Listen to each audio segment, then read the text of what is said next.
आला हज़रत को हुज़ूर अलैहिस्सलाम के हर फरमान पर आपको कामिल एतमाद और यकीन था। आपके यकीन का ये आलम था कि एक मर्तबा आपके चंद मुरीदीन ने किताब उठाई और वो पढ़ रहे हैं। आला हज़रत ने देखा तो फरमाया, ये कौन सी किताब है, क्या पढ़ रहे हो? उन्होंने कहा, हुज़ूर ये आमाल तस्खीर के बारे में किताब है।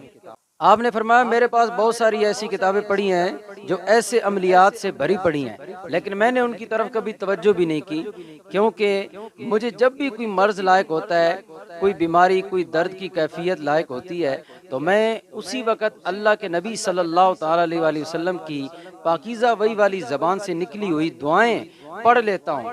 जिस मर्ज़ की जो दुआ अल्लाह के नबी ने इरशाद फरमाई, बस मैं वो दुआ पढ़ लेता हूँ। मुझे इन अमलियात की ज़रूरत नहीं पड़ती। अल्लाह के नबी की ज़बान से निकली हुई दुआ के सदक़े में अल्लाह ताला मेरी बीमारी को दूर फरमा देता है, मुझे दर्द से निजात दे देता है। तो अब गौर